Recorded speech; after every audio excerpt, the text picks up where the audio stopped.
Hi friend, good evening. This is Ravi and watching my to Z study. दोस्तों, Jharkhand TET के syllabus के accordingly child psychology में आज हम लोग पढ़ने वाले हैं सतत एवं व्यापक मूल्यांकन। जी हाँ दोस्तों, ऑलरेडी मैं अपना चैनल पे सीडीपी क्या विकास की अवधारणा एवं अधिगम से इसका संबंध ऑलरेडी मैं कंप्लीट करा चुका हूँ।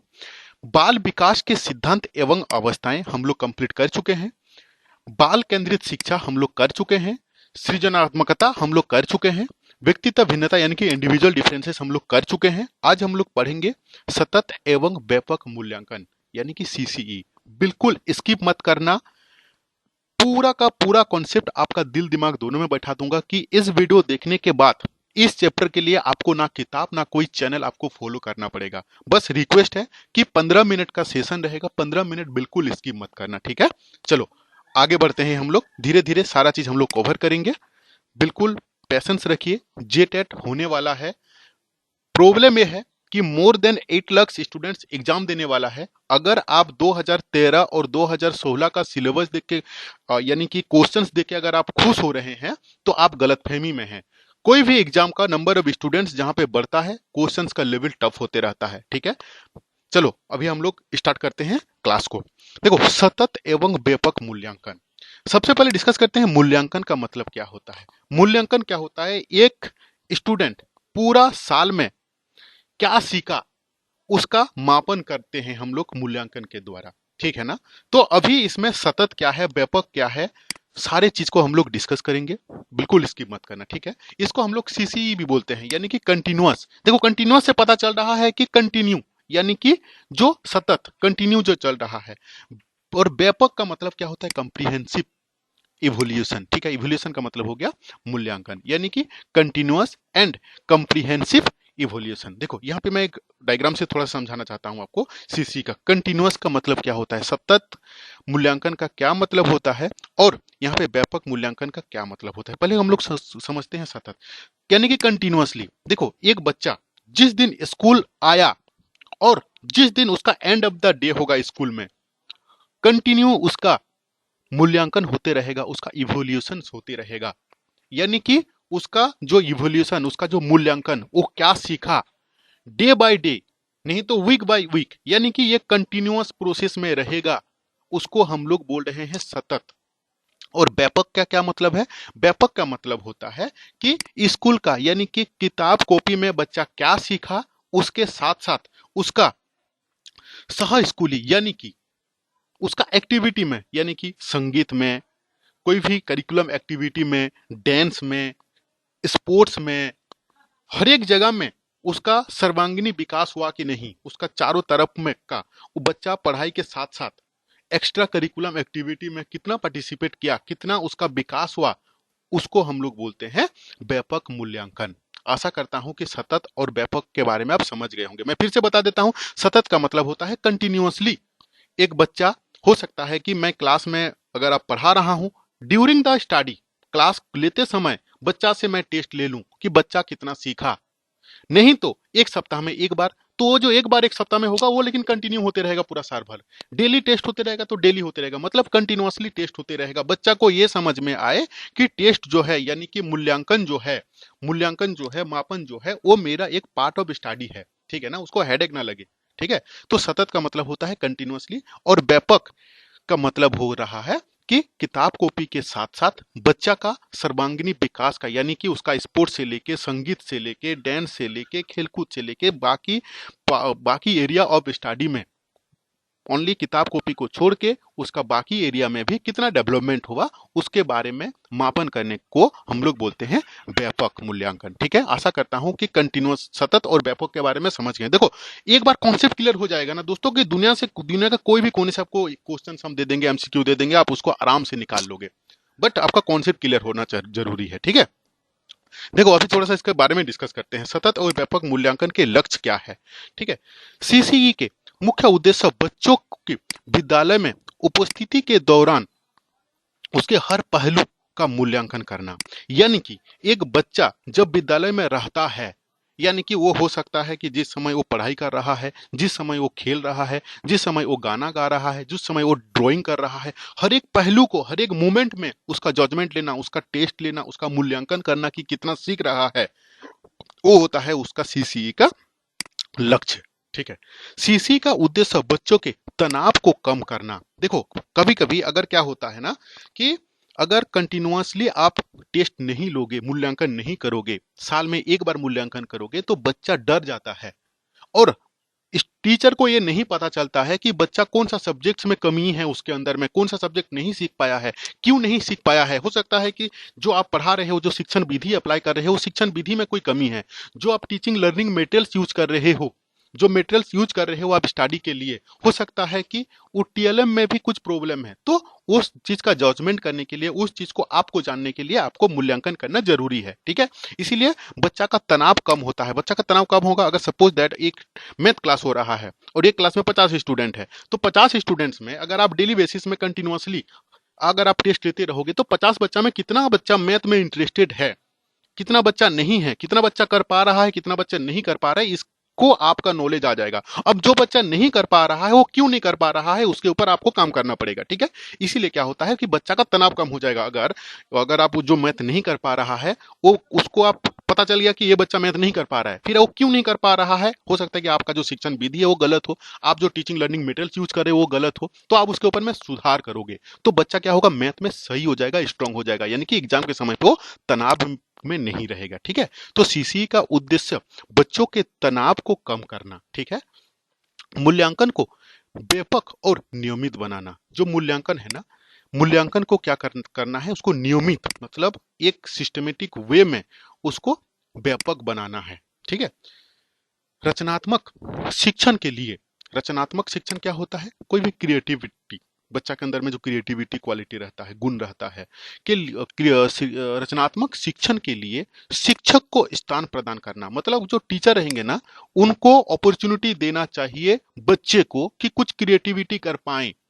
हो सकता है कि जब आप कोई स्पोर्ट्स में लेके गए बच्चे में, तो बच्चे के अंदर में क्या रचनात्मक, बच्चा क्या एडिशनल कर रहा है, उस चीज के लिए बच्चा को अपॉर्चुनिटी देना चाहिए। तब उस समय बच्चा को आप उस समय दे पाओगे अपॉर्चुनिटी, उसको स्थान तब दे पाओगे जब उसको मौका दोगे। अगर आप मौका ही नहीं दोगे, क्लासरूम के अंदर ही सीधे किताब कॉपी तक ही लिमिट रखोगे बच्चे को, तो रचनात्मक जो है वो उसमें इंप्रूव नहीं करेगा, वो स्किल जो है उसका, क्रिएटिविटी स्किल जो है वो इंप्रूव नहीं होगा। ठीक है। तो रचनात्मक शिक्षण के लिए शिक्षक को स्थान प्रदान करना चाहिए, मतलब शिक्षक को मौका देना चाहिए कि बच्चा पढ़ाई के साथ साथ दूसरा कुछ भी करिकुलम एक्टिविटी में, उसका अंदर में जो स्किल है उसको इंप्रूव कर पाए। ठीक है। दोस्तों, क्लास कैसे लगा प्लीज कमेंट करके बताइए। आपका कमेंट मुझे मोटिवेट करता है नेक्स्ट वीडियो बनाने के लिए। आप लोग कमेंट नहीं करते हो तो मैं खुद डिमोटिवेट हो जाता हूं। ठीक है। और लाइक करना मत भूले, अगर क्लास खराब लगा तो डिसलाइक भी जरूर करें। देखो नेक्स्ट क्या है, निदान और उपचार के साधन प्रदान करना। ठीक है। यानी कि बच्चा अगर क्लास में नहीं समझ पा रहा है तो क्यों नहीं समझ पा रहा है। हो सकता है कि आपका शिक्षण विधि जो है वो गलत है, टीचिंग लर्निंग मेथड्स जो यूज कर रहे हो वो गलत है।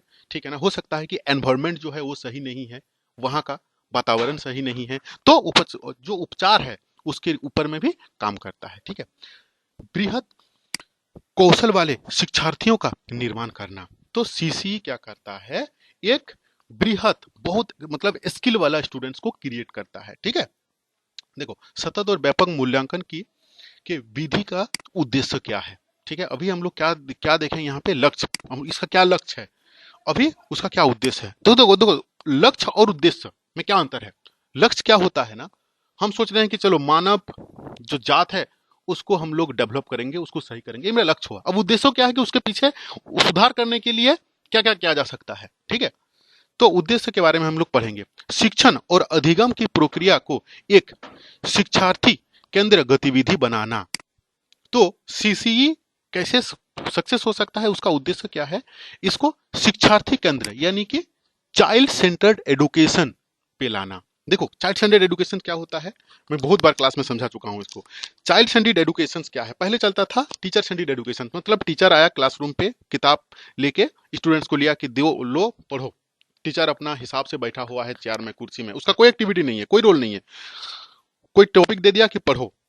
अब जब उसको पढ़ाने का बारी है वो पढ़ा दिया और निकल गया। मतलब स्टूडेंट्स का कोई भी एक्टिविटी, कोई भी पार्टिसिपेशन, बच्चा समझा नहीं समझा, कोई भी टीचिंग लर्निंग मटेरियल्स का यूज करना, कोई भी शिक्षण विधि का नहीं। टीचर अपना हिसाब से आया और पढ़ा के निकल गया, जिसको हम लोग बोलते हैं शिक्षक केंद्रीय टीचर सेंटर्ड एडुकेशन। लेकिन इसमें क्या है, शिक्षार्थी केंद्रित, मतलब चाइल्ड सेंटर्ड एजुकेशन गतिविधि को बनाना, इसका मतलब क्या होता है ना कि हर एक आप जो भी क्लासरूम में पढ़ा रहे हो उसमें विद्यार्थी का पार्टिसिपेशन का जरूरत है। उसका इंटरेस्ट कितना है, हो रहा है कि नहीं हो रहा है। अगर वो इंटरेस्टेड नहीं है तो आपको शिक्षण विधि में परिवर्तन करना पड़ेगा, आपको उसके हिसाब से चलना पड़ेगा। बच्चा कैसे सीखेगा उसके लिए आपको सारा चीज करना जरूरी है। टीचिंग लर्निंग मटेरियल से लेके उसका इंफ्रास्ट्रक्चर से लेके उसका एटमॉस्फेयर से लेके आप उस बच्चा को जरूरत पड़ता है गाना गा के सुनाइए, डांस कराइए, खेल के माध्यम से सिखाइए, लेकिन बच्चा जैसे सीखेगा उसको उसके हिसाब से जरूरत पड़ता है तो सिलेबस को चेंज कीजिए। लेकिन चाइल्ड सेंटर्ड एजुकेशन का मतलब होता है कि बच्चा जिस आधार पे सीखेगा, जैसे करने से सीखेगा, टीचर्स को वही चीज देना है उसको। इसीलिए क्या बोल रहा है कि सीसीई को सक्सेस करने के लिए, सीसी करने के लिए शिक्षार्थी केंद्र गतिविधि बनाना जरूरी है। ठीक है। मूल्यांकन प्रक्रिया को शिक्षण अधिगम की प्रक्रिया का एक अभिन्न अंग बनाना, मतलब मूल्यांकन प्रक्रिया जो है वो शिक्षण अधिगम की एक प्रक्रिया, मतलब स्टूडेंट्स का दिमाग में ये सेट हो जाए कि शिक्षण अधिगम जो है, लर्निंग प्रोसेस जो है, लर्निंग एक्टिविटी जो है, सिलेबस जो है, उसके अंदर ही मूल्यांकन प्रक्रिया एक तो है कि उसका ब्रेन में सेट हो जाए कि एग्जाम से वो डरे ना, एग्जाम से वो भड़के ना। एग्जाम जो है वो उसका पार्ट ऑफ एजुकेशन है, ये चीज तो उसको समझाना जरूरी है। तो इसका अभिन्न अंग बना देना पड़ेगा किसका, शिक्षण अधिगम का। किसको, मूल्यांकन प्रक्रिया को। आशा करता हूं समझ रहे हो आप। ठीक है। देखो, ध्वनि निर्णय लेना और शिक्षार्थी का विकास, अधिगम की प्रक्रिया, अधिगम की गति और अधिगम की परिवेश के लिए समय पर निर्णय लेना। सीसीई क्या करता है कि अधिगम की किस टाइप की प्रक्रिया हो रहा है, उसका गति क्या है, उसमें मोशन क्या है, उसका परिवेश क्या है, समय समय पे निर्णय लेना जरूरी है। ठीक है। निदान और उपचार के माध्यम से छात्र की उपलब्धि में सुधार के लिए मूल्यांकन प्रक्रिया का उपयोग करना। बच्चा अगर नहीं समझ पा रहा है क्लासरूम में कोई भी सब्जेक्ट्स को, कोई भी टॉपिक को, यानी कि उसमें उपचार का मतलब कुछ भी रेक्टिफिकेशन का जरूरत है। हो सकता है कि शिक्षक जो पढ़ा रहा है वो सही तरीके से नहीं पढ़ा रहे हैं, इसीलिए बच्चा नहीं समझ पा रहा है। तो अगर टेस्ट लेते रहेंगे, मेजरमेंट होते रहेगा, मूल्यांकन होते रहेगा, तो क्या जरूरत है, क्या उपचार करने का जरूरत है, वो चीज तो समझ में आएगा। ठीक है दोस्तों, अगर अभी तक आप नोट्स नहीं लिए हो तो इस नंबर पे आप व्हाट्सअप करो, क्योंकि बिना नोट्स का ना आप तैयारी नहीं कर पाओगे। ये मेरा व्हाट्सअप नंबर है। 1 to 5 और 6 to 8 का एसएसटी का नोट्स बन चुका है। जिंदगी में बहुत खर्चा कर चुके हो, ठीक है ना, मतलब क्लास 1 से लेके पीजी किए हो या तो ग्रेजुएट किए हो, टीचर ट्रेनिंग किए हो। अभी जो आप पढ़ रहे हो ना, ये ओनली आपका नौकरी के लिए पढ़ रहे हो, ये क्लास में क्वालिफाइड करने के लिए नहीं पढ़ रहे हो। इसीलिए बी सीरियस और उतना सीरियस होके पढ़ो। ठीक है ना। देखो नेक्स्ट टॉपिक क्या है, सतत और व्यापक मूल्यांकन का विशेषताएं, यानी कि characteristic of the continuous and comprehensive evolution. ठीक है ना, इसको समझो। इस प्रक्रिया के द्वारा निश्चित समय अंतराल में विद्यार्थियों के अधिगम स्तर का ज्ञान, देखो इससे क्या होता है ना, सीसीई से बच्चा कितना सीख रहा है उसको आपको समझ में आता है। क्यों, क्योंकि आप कंटिन्यूअस और कंप्रीहेंसिव दोनों का इवेल्युएट कर रहे हो, मतलब सतत और व्यापक दोनों का मूल्यांकन कर रहे हो, तब जाके आपको समझ में आ रहा है कि वो उसका अधिगम का स्तर कहां तक है, कम है, अच्छा है, एवरेज है। ठीक है। इस प्रक्रिया द्वारा अध्यापक विद्यार्थियों के आवश्यकताओं एवं क्षमताओं के आधार पर शिक्षण का उपचारात्मक विधियों का प्रयोग करता है। वही सेम चीज है कि इसमें अध्यापक क्या करता है कि जिस चीज का कमी होता है, जिसके चलते बच्चा नहीं सीख पा रहा है, उसके ऊपर क्या करते हैं, उपचारात्मक विधि का प्रयोग करते हैं और बच्चा फिर से सीखे, उसके लिए विचार किया जाता है, उसके लिए फिर शिक्षण पद्धति टीएमएल का सारा का चेंजिंग किया जाता है। ठीक है। इस प्रक्रिया से विभिन्न शिक्षण सहायक सामग्री, यानी कि जो टीचिंग लर्निंग मटेरियल्स का बात कर रहा हूं, एवं तकनीकियों के प्रयोग के द्वारा अधिगम को प्रोत्साहित किया जाता है। यानी कि इस प्रक्रिया से बच्चा अगर नहीं सीख पा रहा है तो शिक्षण क्या किया जाता है, शिक्षण सहायक सामग्री एवं तकनीकों प्रयोग के द्वारा अधिगम को प्रोत्साहित, मतलब टीएमएल के द्वारा, टीचिंग लर्निंग मटेरियल्स को के प्रयोग करते हुए उसको ज्यादा इफेक्टिव किया जाता है, ज्यादा प्रभावशील किया जाता है। ठीक है। यह प्रक्रिया शिक्षार्थियों के अधिगम की प्रक्रिया में सक्रिय भागीदार के लिए प्रोत्साहित करता है। ठीक है ना। देखो वही सेम चीज कि अधिगम प्रक्रिया में सक्रिय के लिए भागीदारी करता है कौन, आपका सीसीई। ठीक है। इस प्रक्रिया के द्वारा पाठ्यक्रम का या कार्यक्रम अथवा छात्र के अध्ययन के प्रगति के समय उसके प्रति पुष्टि उपलब्धि होती है, जिससे समय रहते हुए उसका सुधार किया जा सकता है। मतलब बच्चा अगर नहीं समझ पा रहा है तो समय रहते हुए, यानी कि नहीं एंड ऑफ द ईयर आप उसको इंप्रूवमेंट करोगे, नहीं, डे बाय डे आप जो टेस्ट ले रहे हो, आपको समझ में आ रहा है कि बच्चे को नहीं समझ में आ रहा है, तो समय रहते हुए उसको आप सुधार कर सकते हो, किसके द्वारा? सीसीई के द्वारा। ठीक है, thank you to watching this video. Class कैसे लगा कमेंट करके जरूर बताएं।